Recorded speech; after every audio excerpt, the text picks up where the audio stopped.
Que la paix soit sur lui et qu'Allah lui fasse miséricorde, mes chers frères et sœurs. Aujourd'hui, nous allons parler d'un sujet mystérieux, profond, mais essentiel pour tout croyant, l'intuition spirituelle. Ce souffle intérieur, ce pressentiment inexplicable, cette lumière subtile qui guide nos pas, nous avertit des dangers et nous oriente vers la vérité, même lorsque tout semble flou. Dans la vie, chacun de nous a déjà ressenti ce petit signal intérieur, ne fais pas ça, méfie-toi de cette personne, ou au contraire, avance, c'est la bonne décision. Mais ce que beaucoup ignorent, c'est que cette intuition n'est pas simplement un hasard psychologique. Elle est, pour le croyant sincère, une manifestation d'un don divin, une lumière déposée par Allah dans le cœur de ses serviteurs. Le sujet est encore plus fascinant quand on réalise que cette intuition peut mettre mal à l'aise, voire terrifier, ceux qui essaient de cacher leur hypocrisie, leurs intentions ou leurs mensonges. Quand un cœur pur voit au-delà des apparences, quand il perçoit la vérité, cela devient une épreuve pour ceux qui vivent dans le mensonge. Dans cette vidéo, nous allons explorer ensemble ce qu'est réellement l'intuition selon la sagesse islamique. Pourquoi elle est un signe de proximité avec Allah? Comment elle peut mettre à l'épreuve ceux qui essaient de la défier? Et surtout, comment chacun d'entre nous peut purifier son cœur pour que cette lumière se manifeste davantage? Accrochez-vous, car le voyage d'aujourd'hui nous emmènera dans les profondeurs de la conscience, là où la foi rencontre la psychologie, et où la vérité éclaire ce qui est souvent caché. Dans le langage courant, on définit l'intuition comme une perception immédiate, une connaissance qui s'impose à nous sans raisonnement.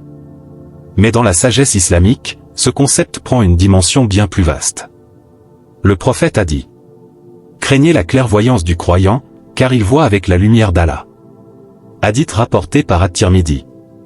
Ce hadith résume toute la réalité. L'intuition, quand elle est pure, n'est pas un simple réflexe du cerveau, mais une lumière divine qui éclaire l'intérieur.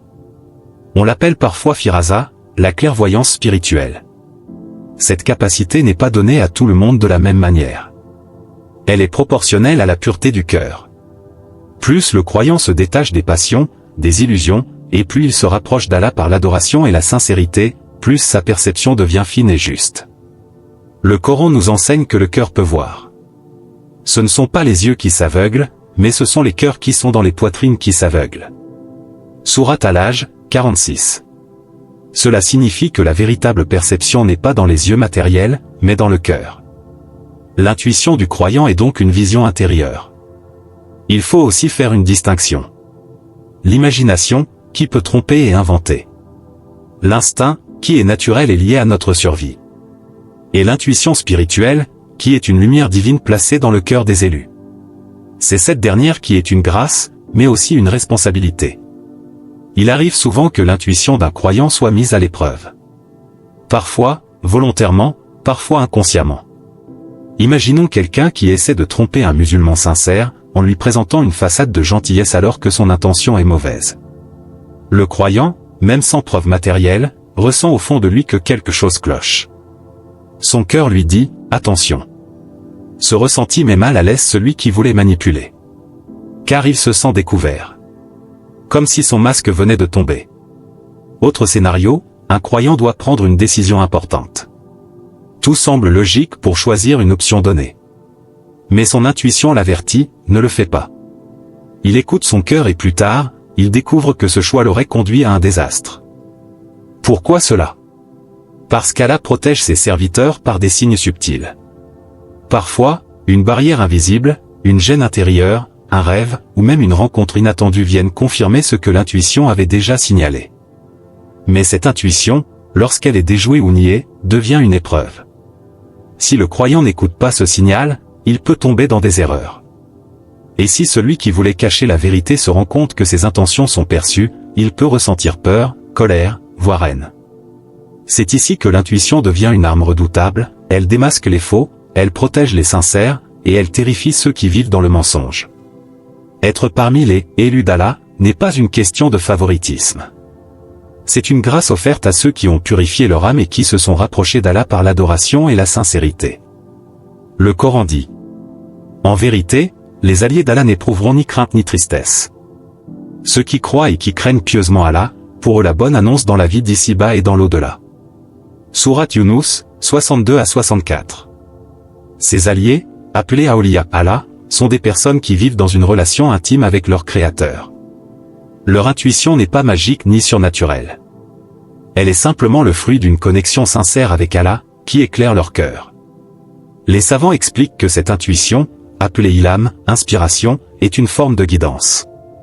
Elle ne remplace pas la révélation, mais elle agit comme un soutien. L'histoire des compagnons du prophète regorge d'exemples où leurs intuitions furent confirmées. Omar ibn al-Khattab, par exemple, avait des inspirations si justes que le prophète disait « Il y a eu parmi ceux qui vous ont précédé des hommes inspirés.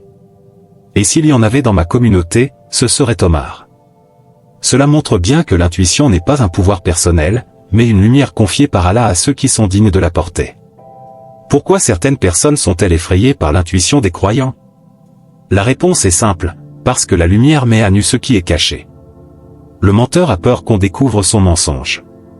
L'hypocrite redoute que son hypocrisie soit dévoilée. Celui qui cache ses mauvaises intentions tremble à l'idée que son secret soit perçu sans qu'il n'ait rien dit. C'est exactement ce que l'intuition fait. Elle agit comme un miroir. Elle renvoie à l'autre son vrai visage, même s'il essaie de le masquer. Psychologiquement, cela crée un malaise énorme. Car l'être humain aime contrôler son image. Mais devant l'intuition d'un cœur pur, ce contrôle échappe. Spirituellement, cela confirme une vérité profonde, la lumière d'Allah ne peut être cachée. Voilà pourquoi certains craignent les élus d'Allah.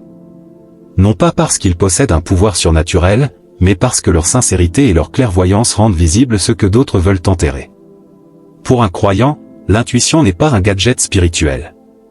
C'est un outil quotidien. Elle peut se manifester dans le choix des amis et des fréquentations, les décisions financières ou professionnelles, la gestion des dangers et des imprévus, et surtout, dans la recherche de sincérité avec Allah. Cependant, le croyant doit rester équilibré. L'intuition n'est pas infaillible. Elle doit toujours être vérifiée à la lumière du Coran et de la Sunna. Mais lorsqu'elle est écoutée avec sagesse, elle devient une boussole intérieure. Attention, car toutes les intuitions ne sont pas vraies. Il existe l'inspiration divine, ilham, les suggestions sataniques, waswa, et les illusions de l'ego. Beaucoup de gens confondent leur imagination avec une intuition spirituelle. C'est pourquoi les savants insistent, le croyant doit toujours confronter ses ressentis à la vérité révélée. Si son intuition contredit le Coran et la Sunna, alors ce n'est pas une lumière, mais une illusion. Mes frères et sœurs, l'intuition est une grâce. Elle n'est pas un pouvoir magique, mais une lumière donnée par Allah à ses serviteurs sincères. Elle protège, elle guide, et elle dévoile parfois ce que les autres veulent cacher. Mais elle est aussi une responsabilité. Alors purifions nos cœurs, rapprochons-nous d'Allah, et demandons-lui de nous éclairer de sa lumière.